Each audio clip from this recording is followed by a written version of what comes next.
Good morning again, viewers. Rob Atfield, continuing our tour of Muskoka Boat Shops, March the 11th, 2014. We're in Mike Windsor's shops here, and Wally, who's been working on this beautiful old Shepherd, has just informed me that they put a brand new bottom on the boat. Part of the interior skin was still, the inner skin was still salvageable, and so they saved what they could.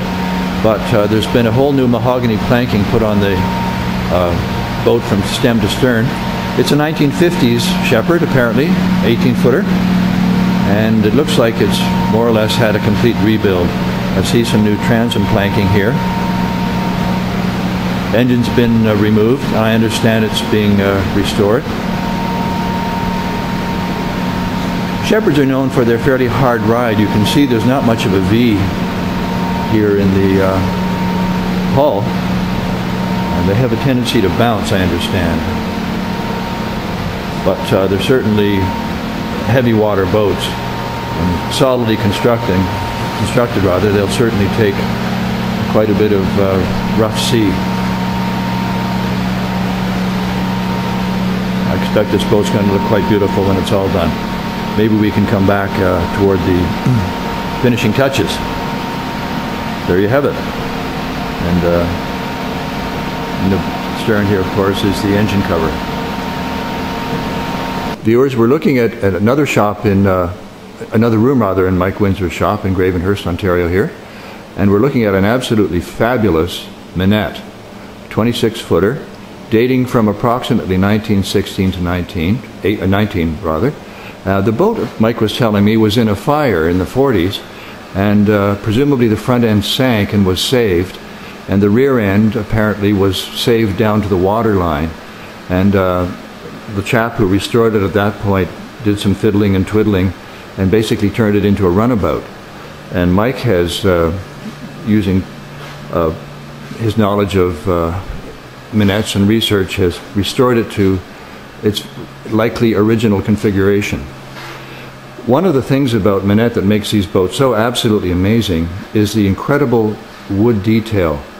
Mike has pointed out to me that even the rub rail here is not an add-on. It's actually part of the plank. Imagine a builder going to that kind of cost and expense to produce a rub rail that's actually a part of the sideboarding on the boat.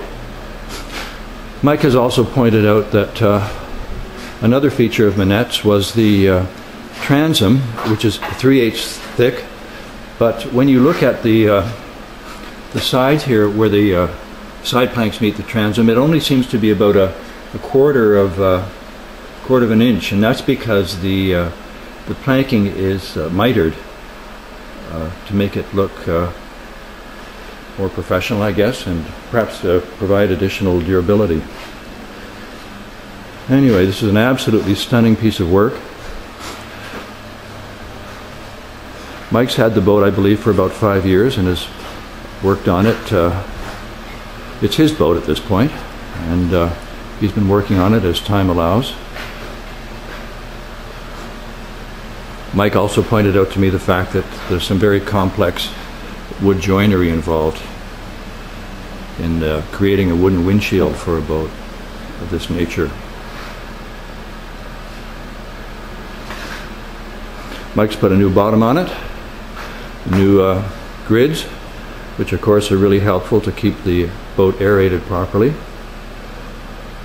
It has at this point, it has a Chrysler engine, a Chrysler 8, which apparently is a 6-cylinder, 90 horsepower engine, which has been restored and will be placed back in the boat. Beautiful, beautiful long deck launch. I can hardly wait until see what it looks like when Mike has done the finishing touches on it. Any idea when? I guess there's no completion date at this point on the boat, Michael. If somebody bought it and it was somebody else's money, it would be happening a lot faster. I hope you heard that, viewers. In other words, Mike's doing it, you know, for himself at this point, but if a buyer came along, he would obviously consider a sale. Look at the complexity of the front join here at the stem and the cutwater. Incredible. Well, whoever ends up puttering around in the water with this lovely Minett is going to be very lucky indeed, whether it's Mike or another owner. Congratulations to Mike on all his hard work. It's absolutely magnificent. Over and out.